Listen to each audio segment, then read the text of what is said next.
tirsdag den 1. oktober kl. 17.02. Nu ligger vi langt op i Isefjorden og sejler 5,1 knob for et rebet skønnertsejl.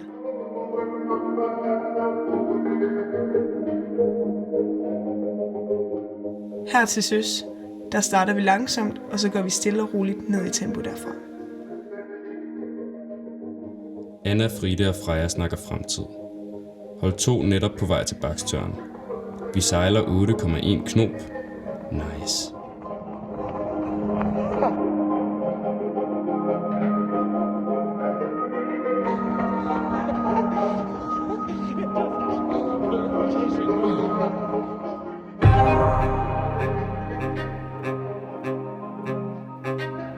Vi gik langs stranden, og bagefter gik vi gennem Sejerby, hvor vi mødte efterårets flotte kastanjetræer, købte citron og familiekage af skolebørn, der samlede ind til børnetelefonen, og fik et indtryk af et hyggeligt lokalsamfund.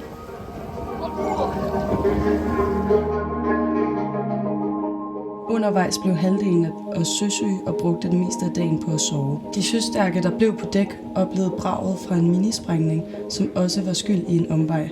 De så også en ubåd. What a day.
Fredag den 4. oktober kl. 12.36. Vi stoppede bådens motor og sænkede lighteren for at bade.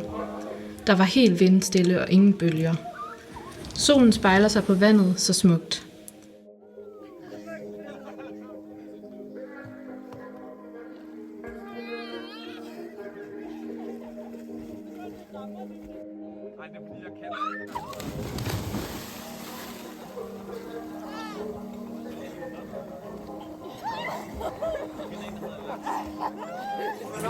Hvornår?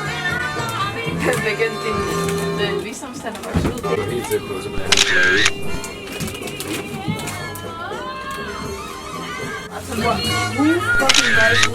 Hvordan er det at være ude at sejle i Jorden Kalder? Hvad siger du, Frederik? Jeg er ikke så god på kamera. Du er virkelig god på kamera lige nu. Bare lad som om det gælder. Ja. Han spørger mig om ting. Prøv bare tale til mig.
Vi har vinden plat læns og drikker kaffe, mens vi sejler for motor med bredfokken oppe som det eneste sejl. Vi har sejlet forbi klatten, og nu er kursen sat mod Samsø.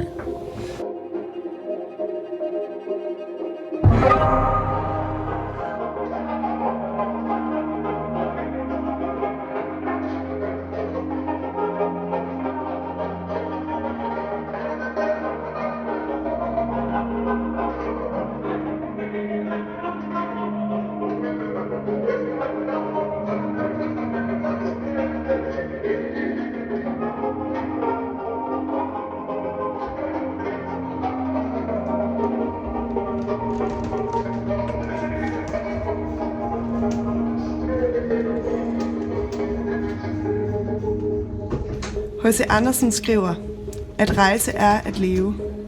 Men der er en væsentlig forskel på at rejse og blive rejst.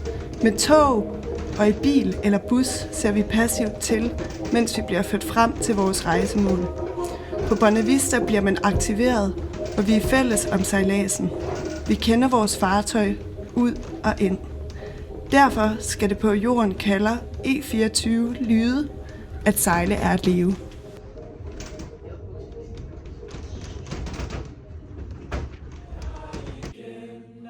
Tonerne blev til et langstrakt refræn.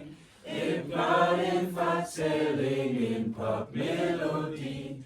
Godnatsange brudt af sirenernes skrig. Vi følte os som en luftløs ballon.